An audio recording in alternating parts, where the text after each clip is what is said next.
Hello, this is John from caveofprogramming.com, and in this tutorial we're going to look at drawing stuff in our game view. So at the moment I've got this view which extends surface view, and I've made it fill the whole screen, although it doesn't have to. It could just be one view in your application, but I made it fill the whole application screen here, and at the moment it's just black because it's not drawing anything. But in this tutorial I'm going to make it actually draw something, and I've got some graphics here, and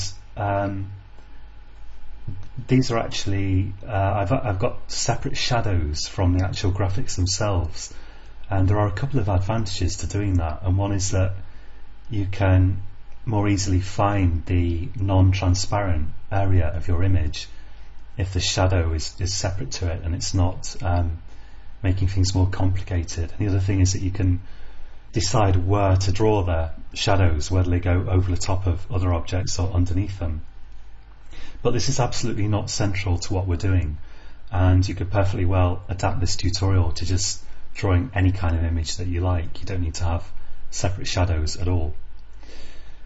And what I did was I just copied these and I just pasted them. I created a new drawable folder in Res. So I right-clicked Res here and I went to New Folder and created a folder just called Drawable, and then I right-clicked Drawable and pasted the graphics into there. And you can also just use Explorer in Windows, if you're using Windows, to copy your bitmaps into this folder on the disk, and then you just have to right-click the folder and refresh it. So I've already done that, so that I've got a folder called Drawable with the graphics in it. And you could put your graphics in one of these Drawable and the resolution kind of suffix folders. And the reason I'm not doing that here is just because, to keep things simple in this tutorial, and because I'm tremendously lazy, I'm not going to create different resolution bitmaps. I'm just going to have one folder with all my bitmaps in for the purposes of this demo. So I've got some graphics, PNG files, that I want to use here, and I created those with POV Ray and GIMP, the free photo manipulation tool actually.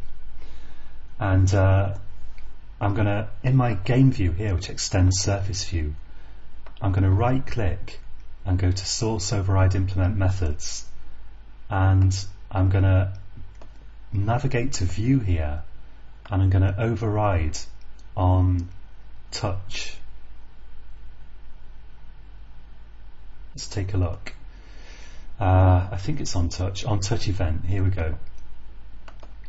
And on touch event is called both when the user touches a screen, and also it receives drag events and other kind of touch related events.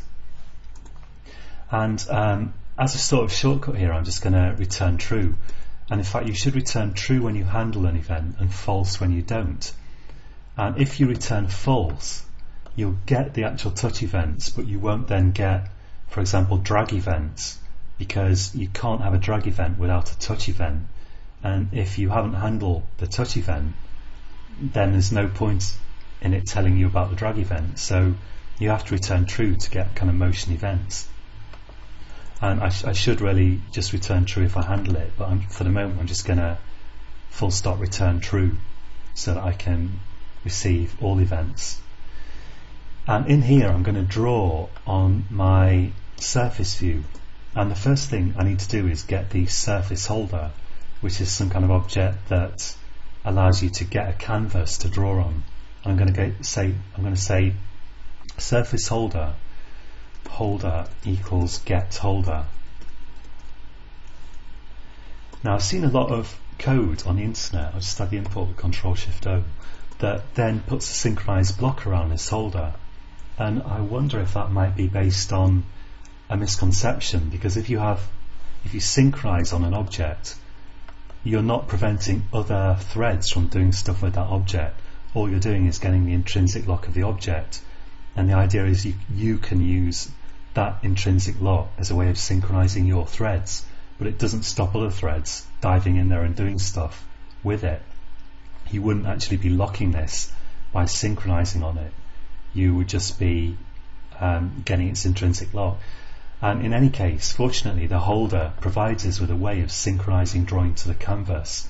So I don't think we're going to need to worry about any kind of multi-threading synchronization here. I think, as far as I know, it's kind of handled for us. So what the next step is, I'm going to say holder.getCanvas. Actually, I'm not. I'm going to say holder.lockCanvas. And this returns a canvas object that we can then draw on. And the idea behind this lock method is that it locks the canvas so that nothing else can draw on it, which is our synchronization. And again, I'll add the input for that. And this will often return null. If it can't lock it, it will return null. So we then need to make sure that if the canvas is null, we don't do anything. So I'm going to say if canvas is not equal to null, then and only then will we do our drawing code. And if the canvas is not null, then you have to remember to unlock it as well. So you need, again, it's a method of this holder object, and you say holder.unlock canvas and post, and pass it to canvas. And I think by post it means kind of post your updates to the canvas. So in other words, unlock the canvas, make it available to other threads to draw on, and post your updates to it. In other words, do the actual drawing that you've specified while it was locked. I'm not sure about that, but I suppose that's the meaning of it. So if we've got a canvas, we remember to unlock it, and in between locking it and unlocking it, we can now draw on that canvas. And I'm going to firstly clear it, fill it with a colour by saying canvas.draw, and you'll notice there's a whole load of drawing methods here that I'll leave you to explore, like draw circle, draw rect, and so on. But I'm just going to say draw colour, which means fill the canvas with a particular colour, and I'm going to say colour.white, so that we just have a white background to work with. And after that, I want to actually draw a bitmap. And to draw a bitmap, we've got to first load it, and I can load it using Bitmap Factory. So I'm going to go to the constructor here, and I'm going to say Bitmap Factory dot decode. I think it's decode resource. Yeah, that's it, decode resource. And the first method is a resources object, so we can just say get resources to get our resources, which includes these graphics here. And the ID is the ID of the bitmap that you want to load. So we say r.drawable dot, and I'll pick one of these graphics down here, and I'll use this button, in fact. And that's going to return me a bitmap object. So let's make that a private variable up here just for the moment. So I'll say private bitmap button, and then down here I can say button equals bitmapfactory.decode resource, and I'll add the input for bitmap. And now we can draw the button here. So after I've locked the canvas and cleared it, I can say canvas.draw bitmap, and I can pass in a bitmap to draw here, and I'll use, I think, this particular variety of the method. So my bitmap here is going to be button, and for the top and left, let's just make it 1550 for the moment. And I think I can pass null for paint. I worked through this code a few times already before, and I've forgotten what I actually did with that, but let's try that and see if it actually works, because that's kind of the acid test. And so I'll run my program here, and let's take a look at the Android console here.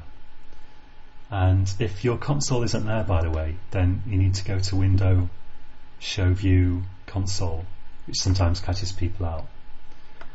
And let's just take a look at this and see if it works, because oh yeah, now I'm going to touch the screen. So I'm going to go to my phone and actually touch the screen, and there we go, and there's my bitmap. It's actually a bit big, really. Anyway, I'm going to carry on working with this, and what I'm going to do is I'm going to have like a bat here and a bat here, and we're going to be able to knock this backwards and forwards between these bats. So we're going to move on next to looking at how we can then animate this and have it move around. So until next time, happy coding.